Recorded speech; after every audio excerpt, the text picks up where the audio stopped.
All right, our next comedian coming up here is the host of a podcast called Behind the Bricks. It's all about stand-up. And he's also the former host of the Ultimate Poker Challenge, Brian Mollica.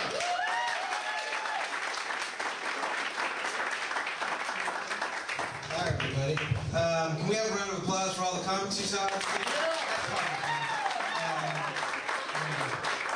Turn this into a pep rally now. Hi, everybody. You girls are very beautiful.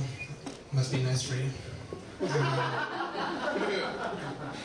Not like me. I'm just like, I'm put together horribly. I have an enormous head. I have skinny arms and legs and then a gut and man boobs. I'm like, it's like God's Mr. Potato Head. Just whatever was fucking lying around, just throw it together. But you girls are attractive. In general, women in Los Angeles, gorgeous. Am I right, everybody? Yep. Says the guy over there. They are beautiful. You know what? But you can tell that women in Los Angeles are trying too hard to be beautiful. That's what I've noticed in my short time here. They're always doing unnecessary things to their body and their hair and their makeup. I have a friend, she's from LA. She's a beautiful girl, but she insists on getting a hair weave once a month, and she looks horrible. I asked her why she was doing it one time, and she told me, well, I have problems growing my hair long, so when they put the weave in, I make them put it in really tight, so it pulls on my scalp, and then the hair grows faster. What kind of fucking science book do you have? Doesn't work. And just because you pull on a part of your body doesn't mean it's going to grow, okay? Trust me. I have done extensive research in my own lab. And the results were conclusive. I'll keep testing until I find the cure, I'm not afraid. You guys look good. I wanted to look good for you, sorry. I went out and I bought this shirt. Stupidest shirt I've ever seen in my life. It has the most unnecessary feature in shirtdom. Anybody see this? It's got like a 1-inch zipper on it. Right here.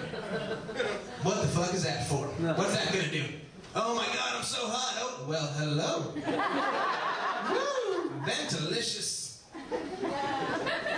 You know, I never do this, but brother, can I ask you a question? Right over here. Hi, how's it going? I was waiting for her to get out of the room. Are you guys dating, or what's the situation here?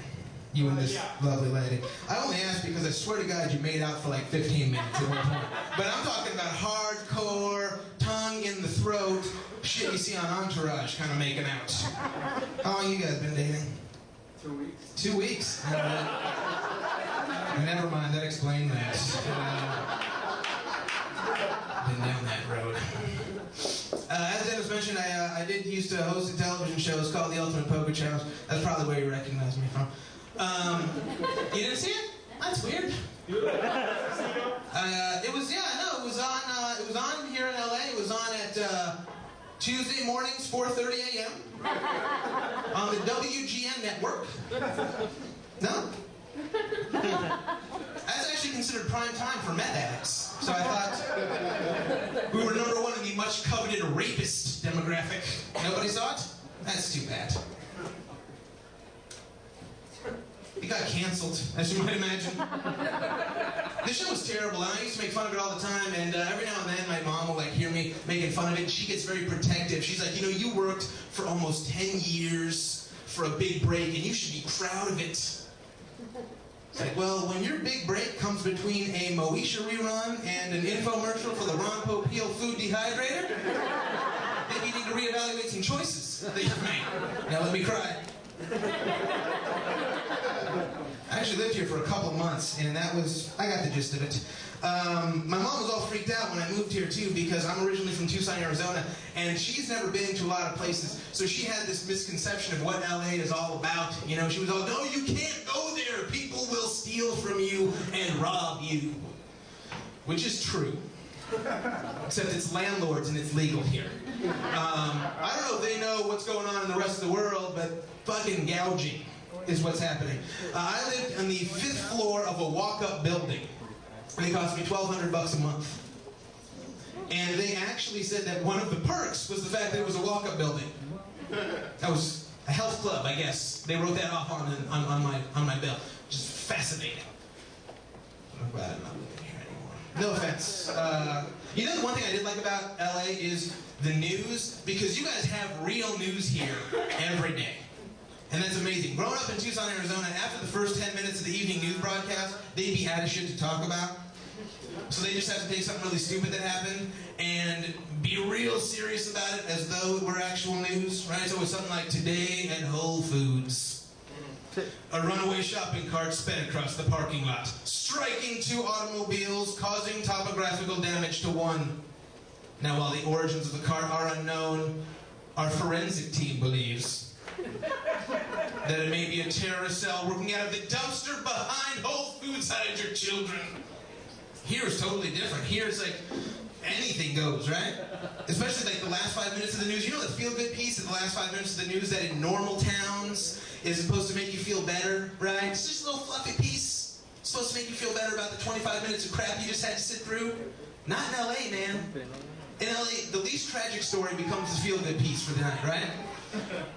So it's something like, well, on the lighter side of the news today, a Pasadena man, high on angel dust, tried to run across I-10 this afternoon, and he almost made it across before the Mack truck severed his legs at the knees. Oh, that's great, Sharon. Hope he lives in a 1-story building. Good night, everybody. Anybody married by applause? Any married people here? How are you? Oh, that's amazing for you. How long have you been married? Not quite a year. Not quite a year? That's delightful. He's not here, right? Nope. Yeah, it makes sense. Did you guys live together before you got married? Yes. Or as I like to call it, lease with an option to buy? You guys did that? It's a good deal, right? Yeah, you gotta watch out for the balloon payment at the end, though. That's how they get you. Did you guys go on the honeymoon after you got married? Yes. Where'd you go? Louisiana. Louisiana? Terrible honeymoon. I'm sorry, I shouldn't even make fun of you. I was married, and I went on a honeymoon. We decided it would be a good idea to drive across country for our honeymoon, which you guys should do when you're ready to get a divorce, because too much time in a car. You want to know why people go to places like Niagara Falls or islands? Open spaces is why. How many honeymoons in a 4-door sedan? It's fucking stupid. And it's a lot of work driving across country too, right? So we had to divide up the responsibilities on the trip. For example, I was in charge of driving and navigating and all of the car maintenance. And she was in charge of holding the map and using it as a blanket while she slept for 5 straight days. Now, that worked for us. I'm not going to tell you how to plan a marriage. And here was the problem, too, with my wife, is that she had this horrible habit that I think 90% of women have when they're sitting in the passenger seat of automobiles, and it's that female gasp. You guys know what I'm talking about, right? Right, they're sitting there in their own little world, and the second they spidey sense any kind of danger, shit is terrifying. And here's the problem with her, is that she had the exact same gasp whether she was scared or hungry or there was a poster with a kitten on it, anything. I'm driving 85 down the highway outside. I was like, holy shit, I'm stopping on the brakes, I'm swerving, sweating. It's like, did I almost hit something? She's like, no, Dairy Queen has cheesecake blizzards. What? Just tap me next time and stop.